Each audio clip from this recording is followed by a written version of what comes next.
Halokman manhari ini kita ika. Mania logi proses mengagaji botam. Pohon besa main yodi limberan popon kai. Yon inda yong dopot digunokan antak. Dikarasi at our membu Atlantai kai. Patomo. Kita perlu menyopkan botam. Pohon besa di sini kami memiliki. Kayu aloni yong diam bil dengan karyo berkelanjutan untuk melakukan pekerjaan.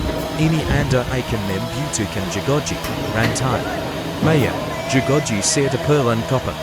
Pelindung yang diperlukan seperti kokon otot, sarung tangan dan penyetam. Telinga langkah pertama dalam proses ini adalah memotong batang pohon besar. Menyodi potongan yang lebat. Kesel menggunakan jagoji rantai ini membantu kita memindahkan dan memproses kayu dengan lebat mudah dalam langkah berikutnya. Setelah kita memiliki potongan kayu yang lebat kesel, kita akan melanjutkan dengan menggaji potongan kayu ini menyodi lembaran popon kayu tipis gunakan maya jagoji untuk melakukan pekerjaan ini. Pastikan jagoji disetel dengan tepat untuk menghasilkan lembaran kayu yang rata dan halus. Setelah lembaran kayu selesai di jagoji, kita akan memeriksa kualitas setiap lembaran popon kayu. Hilangkan ketidak sempurnaan kesel dan haluskan permukaan popon kayu agar sahap digunakan dalam langkah berikutnya. Lembaran kayu yang sudah diproses dapat digunakan untuk berbagai macam tujuan. Anda bisa melihatnya dalam dekorasi maya dan kursi atau bahkan lantai kayu. Tradisional, itulah seluruh proses menggaji batang pohon besar menyodi lembaran popon kayu yang indah dan berguna. Semoga video ini memberikan informasi yang bermanfaat dan menarik bagi Anda. Jika Anda memiliki pertanyaan atau ingin mengetahui lebih detail, tinggalkan komentar atau hubungi kami. Terima kasih telah menyaksikan dan sampai jumpa di video berikutnya.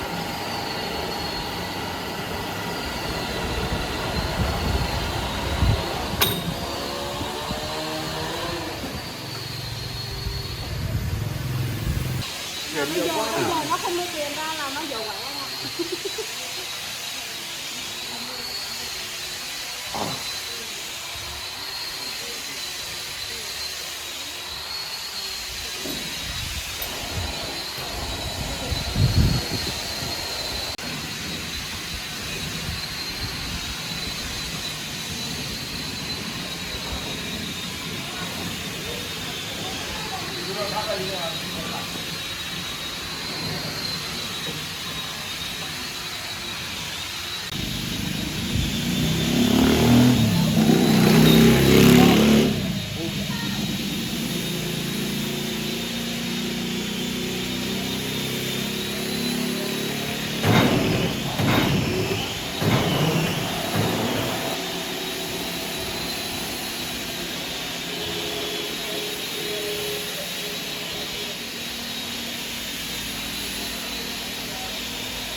Em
ở dưới này em quay tấm này.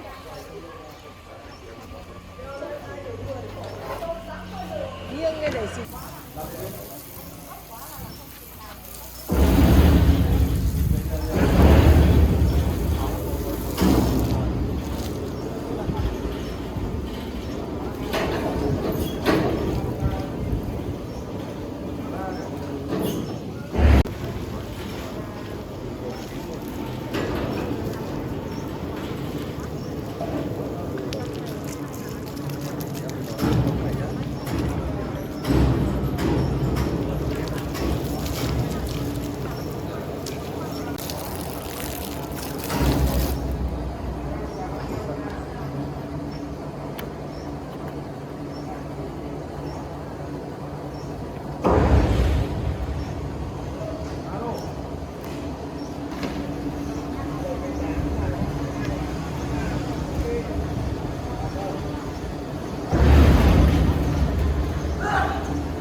Tấm bia nha các bác. Thích trần gì nữa nha. Thích trần gì nữa.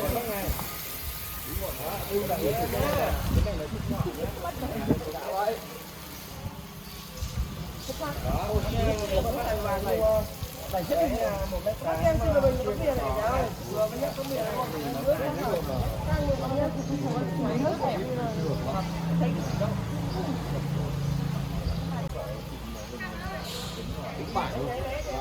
vào live xem một Đó, bác Năm nhìn cái vân này, cái bác Thiên này. Cái này còn có đặt hàng thì bác cái này.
hương, mùi gỗ rất là thơm.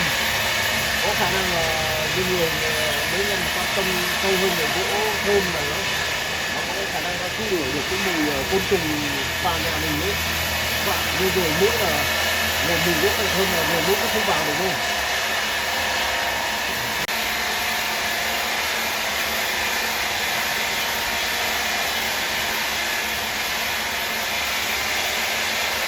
Đinh hương như cả nhà nhá. Đinh hương còn được gọi cái tên là dáng hương các bạn. Gỗ nó có mùi thơm ấy, vân chung thì bao đẹp luôn.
Ôi vẫn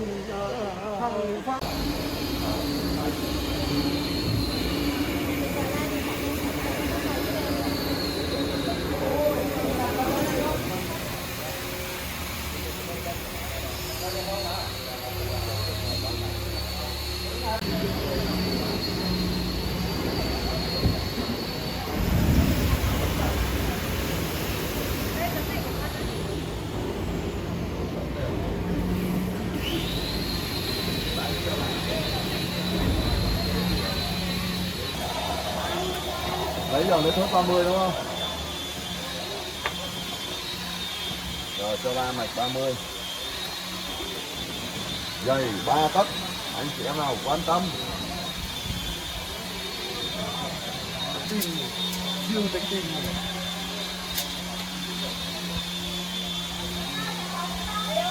Để máy lúc giờ cũng chẳng chặt được. mấy chị em ấy thì xong rồi để làm nữa chứ.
thời mang làm mà không nói như thế.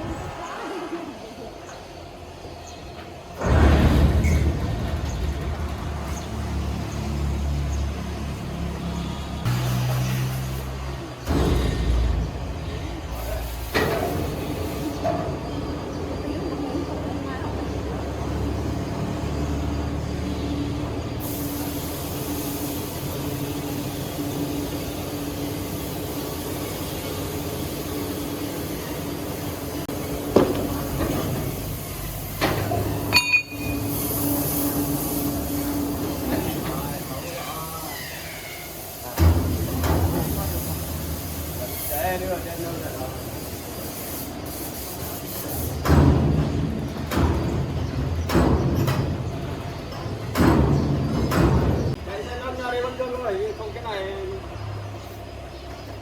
nồi ra đấy. Ăn là cổng bỏ lên bìa kìa, tấm bìa đó. Không có úp lên trong cái tấm này, úp lên trong tấm bìa trong kia kìa. Hai tấm như vậy, hai tấm bằng.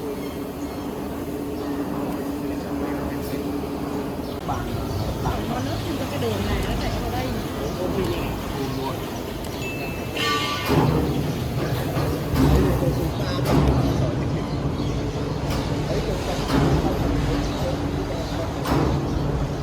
Bây giờ là phải bỏ, nếu là ấy, bây giờ phải vứt. Đất cổ là của Hương nhé.